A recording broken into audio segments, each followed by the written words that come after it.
बहुत सारे डॉक्टर्स की तरह मैं भी बहुत परेशान हूँ, इसलिए मुझे लगा कि शायद मैं आपको अगर कुछ चीज़ें बताना चाहती हूँ और मैं शायद अगर ये बताऊँगी और अगर आप लोग सेफ रहोगे तो I might be at more piece.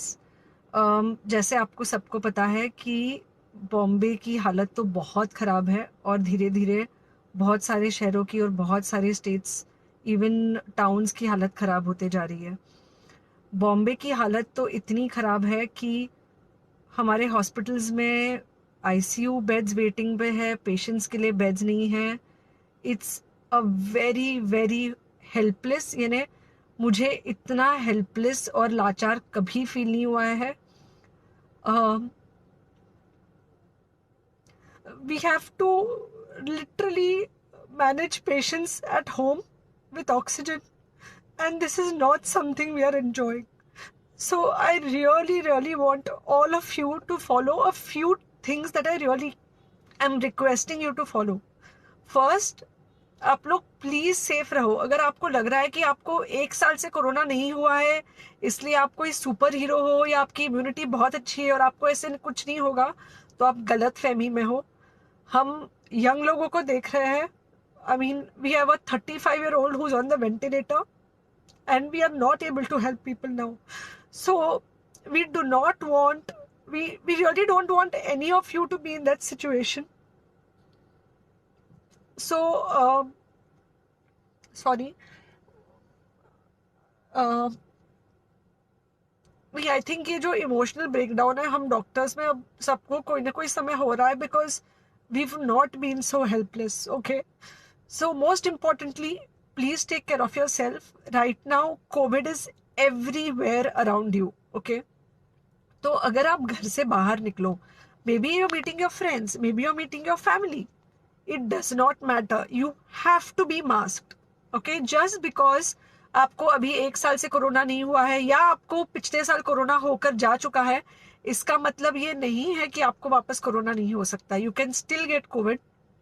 तो please keep yourself very well masked at all times. अगर आप घर से बाहर निकल रहे हो तो घर के बाहर निकलो, मास्क होना चाहिए। मास्क सिर्फ इधर नहीं, मास्क पूरा नाक से पूरा यहाँ तक होना चाहिए। दूसरी बात, अगर आपको कुछ होता है, अगर आपको बुखार आता है या कुछ होता है, पैनिक मत होइए। Do not get unneeded investigations done. Get in touch with me obviously immediately. And most importantly, आपके जो फ्रेंड्स है या कोई भी है उनको बोलो पैनिक में होकर एडमिट ना हुए हॉस्पिटल में। फिलहाल जो सिचुएशन है वो ऐसी है कि बहुत सारे हॉस्पिटल्स में स्टेबल पेशेंट्स एडमिट हो रहे हैं और बहुत सारे लोग जिनको एक्चुअली ऑक्सीजन की ज़रूरत है उनके लिए हमारे पास बेड नहीं है।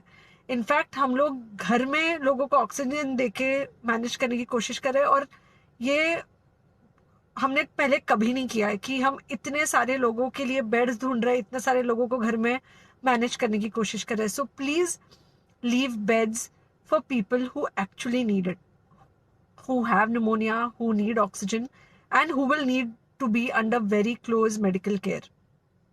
Third thing, if you have not taken the vaccine, अगर आपने वैक्सीन नहीं ली है किसी भी कारण से, हो सकता है आप ट्रैवल कर रहे हो सकता है आपको वैक्सीन की हिचक हो सकता है आपने कुछ व्हाट्सएप पे फॉरवर्ड पढ़ा हो कि वैक्सीन की वजह से कुछ साइड इफेक्ट्स हो रहे हैं या कुछ हो रहा है।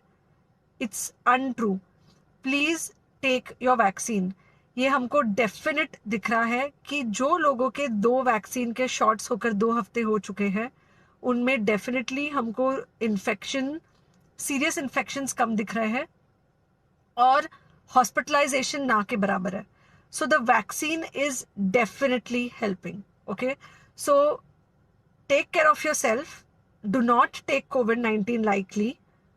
Please pray for the people in the hospital and please pray for the families and the caretakers of all these people in the hospital. उनको आपके प्रार्थना की बहुत ज़रूरत है और सबसे ज़्यादा ज़रूरत है कि आप अपना ध्यान रखें। ओके, एंड बस घर पे रहो। आप कुछ हफ्तों तक सिर्फ घर पे रहो जब तक हम ये सिचुएशन ऐसे हैंडल कर सके कि हम एटलीस्ट कुछ हो जाए तो हम हॉस्पिटल में पेशेंट्स को ले सके। फिलहाल हालत ऐसी है कि डॉक्टर्स और डॉक्टर्स के रिलेटिव्स को भी नहीं मिल रहा है बेड। तो आप सोचिए कि it's an absolutely helpless situation. Okay, I think अगर हम सब इतना ध्यान रखेंगे, we will definitely come through this second wave very well.